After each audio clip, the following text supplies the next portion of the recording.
नमस्कार, उत्तराखंड समाचार में आपका स्वागत है। मैं शिखा त्यागी। सबसे पहले मुख्य समाचार।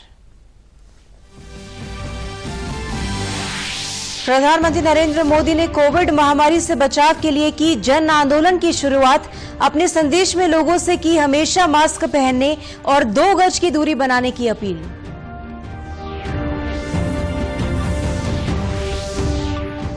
राज्य में मुख्यमंत्री सौर ऊर्जा स्वरोजगार योजना आज से शुरू। 25-25 किलोवाट की 10,000 परियोजनाएं की जाएंगी आवंटित। यूपीसीएल के साथ 25 वर्षों तक बिजली खरीदने का होगा अनुबंध। राज्य के दूरस्थ गांव नई संचार तकनीक QDA से जुड़े। इस तकनीक का इस्तेमाल करने वाला उत्तराखंड देश में पहला राज्य। आपदा के समय सूचना साझा करना होगा आसान। और उत्तरकाशी में ITBP और नेहरू पर्वतारोहण संस्थान ने 6 नई पर्वत चोटियों का किया सीमांकन। LAC तक पहुंचने के लिए 6 नए मार्ग खुले। 15 दिनों तक चला संयुक्त अभियान। अब समाचार विस्तार से। प्रधानमंत्री नरेंद्र मोदी ने आज कोविड महामारी की रोकथाम के लिए जरूरी व्यवहार के बारे में ट्विटर के माध्यम से जन आंदोलन अभियान का शुभारंभ किया। आने वाले त्योहारों, सर्दियों और आर्थिक गतिविधियों की शुरुआत को देखते हुए यह अभियान चलाया जा रहा है। प्रधानमंत्री ने अपने ट्वीट में लोगों से कोरोना संक्रमण से संघर्ष में एकजुट रहने की अपील की। उन्होंने हमेशा मास्क लगाने, हाथों की साफ सफाई रखने, 2 गज की दूरी के नियम का पालन करते हुए सुरक्षित दूरी बनाए रखने की अपील की। पीएम ने कहा कि कोविड से संघर्ष एक जन आंदोलन है और इससे कोविड योद्धाओं के समर्पण से शक्ति मिली है। हमें अपने प्रयासों की ये गति बनाए रखनी होगी और इस घातक संक्रमण से लोगों का बचाव करना होगा। मुख्यमंत्री त्रिवेंद्र सिंह रावत ने भी राज्य के सभी लोगों को कोविड से बचाव के जरूरी उपाय अपनाने का संदेश दिया। उन्होंने कहा कि एक साथ मिलकर ही कोविड-19 से ये लड़ाई जीती जा सकती है। सोलर फार्मिंग के जरिए स्वरोजगार के लिए उत्तराखंड में मुख्यमंत्री सौर स्वरोजगार योजना आज से शुरू हो गई। इस योजना में 10,000 लोगों को 25 किलोवाट की सोलर परियोजनाएं आवंटित की जाएंगी। प्रदेश के युवाओं और वापस लौटे प्रवासियों को स्वरोजगार उपलब्ध कराने के साथ ही हरित ऊर्जा के उत्पादन को बढ़ावा देना इस योजना का लक्ष्य है। मुख्यमंत्री त्रिवेंद्र सिंह रावत ने योजना के लिए आवेदन प्रक्रिया को सरल बनाने को कहा है। भू परिवर्तन की कार्यवाही में 1 सप्ताह से अधिक नहीं लगना चाहिए। इंटीग्रेटेड फार्मिंग की इस योजना में सोलर पैनल लगाने के साथ उसी भूमि पर मौन पालन, फल, सब्जी और जड़ी बूटी जैसे उत्पादन भी किए जा सकते हैं। सोलर फार्म में जलवायु के मुताबिक औषधीय पौधों के बीज निःशुल्क उपलब्ध कराए जाएंगे। सोलर स्वरोजगार योजना में MSME के तहत सब्सिडी और अन्य फायदे मिल सकेंगे। 25 किलोवाट क्षमता के संयंत्र के लिए लगभग 1.5 से 2 नाली जमीन की आवश्यकता होगी। 40,000 रुपए प्रति किलोवाट की दर से कुल लागत लगभग 10 लाख रुपए संभावित है। राज्य में औसतन धूप की उपलब्धता के आधार पर 25 किलोवाट क्षमता के प्लांट से सालाना लगभग 38,000 यूनिट बिजली उत्पादन हो सकता है। इससे बनने वाली बिजली यूपीसीएल अपने तय दरों पर 25 वर्षों तक खरीदेगी। सोलर प्लांट के लिए ऋण की व्यवस्था भी की गई है। 8% की ब्याज दर पर 15 वर्षों के लिए ऋण लिया जा सकता है। राज्य के दूरस्थ गांव को अब नई संचार तकनीक क्विक डिप्लॉयबल एंटीना यानी QDA से जोड़ा गया है। इस तकनीक के जरिए आज मुख्यमंत्री त्रिवेंद्र सिंह रावत ने देहरादून के त्यूणी, चमोली के मलारी और पिथौरागढ़ के गूंजी गांव के लोगों से बात की। इस तकनीक का इस्तेमाल करने वाला उत्तराखंड देश का पहला राज्य बन गया है। मोबाइल सिग्नल न मिलने की वजह से दूरस्थ गांव संचार सेवा से कटे रहते हैं। आपदा के दौरान इससे मुश्किल बढ़ जाती है। SDRF ने इस नई तकनीक की खरीद की है। अब तक के NDRF और पैरामिलिट्री फोर्सेस ही इसका इस्तेमाल कर रहे हैं। ऐसे क्षेत्र जहां किसी भी तरह का संचार साधन नहीं है, इस तकनीक से सैटेलाइट के जरिए लाइव ऑडियो वीडियो कॉल की जा सकती है। इससे पहले संचार के लिहाज से कमजोर दूरस्थ और सीमांत गांव में 248 सैटेलाइट फोन भी दिए गए थे। प्रदेश की भौगोलिक स्थिति को देखते हुए किसी भी आपदा के दौरान हेलीकॉप्टर की मदद से QDA स्टेशन स्थापित किया जा सकता है ताकि आपदा की स्थिति को और नुकसान की जानकारी हासिल की जा सके, साथ ही समय पर मदद मुहैया कराई जा सके। देहरादून के जॉलीग्रांट में स्वामी राम हिमालयन विश्वविद्यालय और यूनाइटेड किंगडम के ग्लोबल हेल्थ अलायंस के बीच बुधवार को एमओयू पर हस्ताक्षर हुए। ग्लोबल हेल्थ अलायंस विभिन्न कोर्सेज के जरिए पैरामेडिकल स्टाफ, नर्सिंग स्टाफ को क्वालिटी प्रशिक्षण देगा। मोटर बाइक पैरामेडिक प्रशिक्षण भी दिया जाएगा। मोटर बाइक पैरामेडिक से पर्वतीय क्षेत्रों में मौके पर जाकर मरीजों का तत्काल इलाज किया जा सकेगा। मुख्यमंत्री त्रिवेंद्र सिंह रावत और केंद्रीय स्वास्थ्य राज्य मंत्री अश्विनी चौबे की उपस्थिति में ऑनलाइन कार्यक्रम में एमओयू पर हस्ताक्षर हुए। मुख्यमंत्री ने कहा कि दोनों संस्थानों के बीच इस समझौते से स्वास्थ्य के क्षेत्र में उत्तराखंड को काफी लाभ होगा। देहरादून मेडिकल हब के रूप में उभर रहा है। स्वामी राम हिमालयन विश्वविद्यालय के कुलपति डॉक्टर विजय धस्माना ने कहा कि उत्तराखंड में स्वास्थ्य सुविधा बढ़ाना पहली प्राथमिकता है। मुख्यमंत्री त्रिवेंद्र सिंह रावत ने बुधवार शाम को मेले की तैयारियों की समीक्षा की। मेला अधिकारी को कोविड-19 के मानकों के अनुरूप सोशल डिस्टेंसिंग का पालन करने पर हरिद्वार की क्षमता का आकलन करने के निर्देश दिए गए।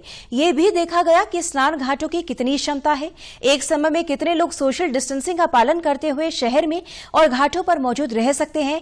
कुंभ मेले के सुरक्षित आयोजन के लिए पुख्ता कार्य योजना के साथ बड़ी संख्या में मास्क और सैनिटाइजर की व्यवस्था करने को कहा। मेले में जो भी श्रद्धालु बिना मास्क के दिखेंगे उन्हें निःशुल्क मास्क दिए जाएंगे। उत्तरकाशी में आईटीबीपी और नेहरू पर्वतारोहण संस्थान यानी निम ने संयुक्त अभियान में 6 पर्वत चोटियों का सफल आरोहण किया। समुद्र तल से 5,500 से 6,000 मीटर तक की ऊंचाई पर एलएसी क्षेत्र में भारतीय दल ने पेट्रोलिंग की। निम की ओर से कर्नल अमित बिष्ट और आईटीबीपी की डीआईजी अपर्णा कुमार की टीम ने 19 सितंबर को इस अभियान की शुरुआत की थी। 15 दिनों तक चले इस अभियान का 5 अक्टूबर को माड़ा में समापन किया गया। इस दौरान 75 किलोमीटर की दूरी तय की गई। निम के प्रिंसिपल कर्नल अमित बिष्ट ने बताया कि इस अभियान में उन्होंने भारतीय सीमा की ओर से 6 चोटियों का सीमांकन और रूट ओपनिंग कर दी है, यानी एलएसी के लिए 6 और रूटों की खोज कर दी गई है। एडवेंचर का जो पार्ट था उसके अंदर हमने हमारी जो निम की एक्सपर्टीज है उसको ध्यान में रखते हुए हमने इस पूरे वाटरशेड में 6,000 मीटर प्लस की 6 से ज्यादा पीकों का सक्सेसफुल स्केल करा। और ये अपने आप में एक रिकॉर्ड भी है कि इतनी हाइट पर इतनी सारी पीक को एक साथ, जो कि अनस्केल्ड, अननेम्ड, अनक्लाइम्ड थे अभी तक, उनको हमने सक्सेस करा, विजय करा उनके। केदारनाथ मंदिर में श्रद्धालुओं को सभा मंडल से दर्शन करने की अनुमति मिल गई है। यात्रियों की मांग के बाद देवस्थानम बोर्ड की सहमति से प्रशासन ने यह फैसला लिया है। केदारनाथ यात्रा शुरू होने के बाद से मंदिर के अंदर दर्शन पर रोक लगा दी थी। मंदिर के बाहर से ही दर्शन कर लौट रहे श्रद्धालु मायूस थे। हालांकि अभी गर्भगृह में जाने की अनुमति नहीं दी गई है। केदारनाथ धाम में नई एसओपी जारी होने के बाद देवस्थानम बोर्ड द्वारा जो गाइडलाइंस जारी की गई हैं, उनके क्रम में तीर्थ पुरोहितों से वार्ता करते हुए सभा मंडप से दर्शन करने हेतु श्रद्धालुओं के लिए ओपन किया गया है। गर्भगृह में जाने की अनुमति अभी भी प्रदान नहीं की गई है। व्यवस्था बनाने हेतु पर्याप्त संख्या में पुलिस, वायुसेना की टीमें और डीडीआरएफ के जवानों तैनाती की गई। जिलाधिकारी वंदना सिंह ने बताया कि बुधवार को देवस्थानम बोर्ड को धाम में यात्रा की स्थिति की जानकारी दी गई। तीर्थ पुरोहितों से भी इस बारे में बात की गई। माननीय जिलाधिकारी महोदय यहाँ पर आए थे और हम लोगों से एक बैठक हुई। उसमें सभी लोगों ने ये किया कि सभा मंडप तक यात्री जाएगा और दूर से भगवान के वो करेंगे, दर्शन करेंगे। और इसमें सभी लोगों की सहमति से जो है ये कार्य हुआ है। मैं माननीय जिलाधिकारी महोदय को श्री सभा की ओर से धन्यवाद देता हूँ। और जो यात्री यहाँ पर आ रहे हैं वो अब दूर से भगवान के दर्शन कर सकते हैं। अनलॉक 5 के बाद केदारनाथ दर्शन के लिए आने वाले श्रद्धालुओं की संख्या भी लगातार बढ़ रही है। मंदिर परिसर में सामाजिक दूरी का पालन करने और मास्क पहनने की अपील की जा रही है। इन दिनों मनरेगा के तहत केंद्र सरकार की योजना से आच्छादित सूख चुके जल स्रोतों को पुनर्जीवित करने की दिशा में कार्य किया जा रहा है। इसी के तहत पौड़ी जिले के दुगड्डा ब्लॉक के मुरानियों गांव के लोगों ने जल संरक्षण को लेकर एक चेक डैम का निर्माण किया है। दुगड्डा के खंड विकास अधिकारी जयेंद्र भारद्वाज ने बताया कि केंद्र सरकार की योजना के तहत सूख चुके जल स्रोतों को पुनर्जीवित करने के लिए मनरेगा के तहत कार्य करवाए जा रहे हैं, जिससे स्थानीय लोगों को रोजगार के साथ गांव में सुविधाओं का भी विकास हो सके। उन्होंने बताया कि जिलाधिकारी पौड़ी के विशेष प्रयासों से चेक डैम बनाने से सूख चुके पानी के स्रोतों में पानी निकल रहा है, वहीं गांव के नीचे बहने वाली नदी को भी लाभ हुआ है। भारत सरकार द्वारा नदी पुनर्जनन के तहत इस ब्लॉक में 17 ग्राम पंचायतों के 34 राजस्व ग्रामों को चयनित किया गया था। इस नदी पुनर्जनन के तहत चेक डामों पे वायर किट के द्वारा और ये पिरूल से उस चेक डामों पे पिरूल को रोक करके गाद को लगा करके ताकि पानी का संरक्षण किया जा सके और गर्मियों में इस पानी को रोक करके इसके जो हमारे नीचे जल स्रोत है उसको रिचार्ज किया जा सके तथा वह जब नीचे को जाएगा तो नदियों को पुनर्जीवन करने के लिए एक जो मौका मिले। बता दें कि दुगड्डा ब्लॉक में 4 करोड़ से अधिक रुपए इस मद में 1 वर्ष में खर्च किए जाएंगे। ग्राम प्रधान रेखा देवी ने बताया कि चेक डैम बनने से गांव को बड़ा लाभ मिला है। गांव की नहरों, नालों और प्राकृतिक स्रोतों से पानी चेक डैम में पहुंच रहा है, जिससे सिंचाई करने में बड़ी मदद मिलेगी। चेक डैम निर्माण पानी के रुकाव के लिए बनाया गया है और ये जितने भी मनरेगा के तहत ये महिलाएं जो काम करती है, महिलाएं आए हैं, उन्होंने बनाया। आधे पुरुष लोग भी आए थे और जो प्रवासी लोग भी बाहर से आए थे, उन लोगों ने भी यहाँ पे काम किया। पत्थर तो यहीं पे मिल जाते हैं गदेड़े में। वहीं ग्रामीण विजयपाल सिंह रावत ने बताया कि गांव के कई प्राकृतिक स्रोत सूख चुके हैं। ऐसे में प्रशासन की मदद से इन्हें पुनर्जीवित किया जा रहा है। इससे जमीन में पानी के लेवल को बढ़ाने में मदद मिलेगी और खेती को बढ़ावा मिलेगा। गैवियन चेक डैम बनने से हमारे ग्राम पंचायत को बहुत ज़्यादा फायदा हुआ। एक तो हमारा ये पानी हमारे नीचे हमारी गूल बहती है, उसमें हमारी सिंचाई के लिए 12 महीने भरपूर पानी मिलता है। और दूसरे में इस गैवियन चेक डैम और जो हमने वृक्षारोपण किया था, खंतियों का निर्माण किया था, फार्म पाउंड बनाए, हमें इससे इतना फायदा हुआ। हमारा 40 साल पुराना जो जल स्रोत सूख चुका था, उसमें आज हमने 3 इंच पानी पीने योग्य और हमारे पीने और सिंचाई के योग्य काम आ रहा है। तो जो हमारे खनिज है सर, खनिज हमारे को बहुत दूर से पड़ता है। तो हमने पिरूल की तो कमी नहीं है क्योंकि यहाँ पूरा चीड़ के जंगल है, लेकिन पत्थर हमें काफ़ी दूर से ढुलान करना पड़ता है। चंपावत जिले में 10 साल से बंद लघु जल विद्युत परियोजना में फिर से बिजली उत्पादन शुरू हो गया है। जिले के सप्तेश्वर में 1990 में लघु जल विद्युत परियोजना का निर्माण किया गया था। 20 साल तक इससे विद्युत उत्पादन हुआ।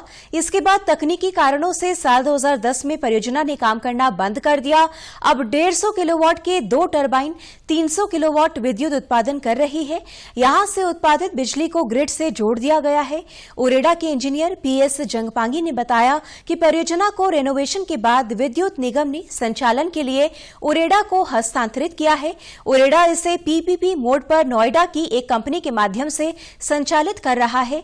कंपनी को 3 साल के लिए रखरखाव की जिम्मेदारी के साथ ये परियोजना दी गई है। जो सप्तेश्वर परियोजना हमारी है, ये 300 किलोवाट की है। हमें ये हैंडओवर UGVN द्वारा हम लोगों को हस्तांतरित हुआ है, जिसमें कि ये खराब स्थिति में मिली थी, बंद स्थिति में मिली थी। जो रिनोवेशन कार्य के लिए था, रिनोवेशन कार्य हो चुका, पूर्ण हो चुका है। जो स्थिति थी, अब इसको स्वीकार करने की स्थिति में पूर्ण आ चुकी है, जो जनरेशन अभी कर रही है। सप्तेश्वर लघु जल विद्युत परियोजना में 4 स्थानीय युवाओं को भी रोजगार मिला है। इससे इन युवाओं में भी उत्साह है। ये सप्तेश्वर जल विद्युत परियोजना 27 सितंबर से चालू हो चुकी है। इसमें 150 किलोवाट की 2 मशीनें लगी हुई हैं। टोटल 300 किलोवाट बिजली उत्पादन होता है, जो सीधे ग्रिड में सप्लाई होता है। इसने स्थानीय 4 लोगों को रोजगार दिया है। इससे स्थानीय 4 लोगों को काफी फायदा हो रहा है। उत्तराखंड के समाचारों में आज बस इतना ही। चलते चलते मुख्य समाचार एक बार फिर। प्रधानमंत्री नरेंद्र मोदी ने कोविड महामारी से बचाव के लिए की जन आंदोलन की शुरुआत। अपने संदेश में लोगों से की हमेशा मास्क पहनने और 2 गज की दूरी बनाने की अपील।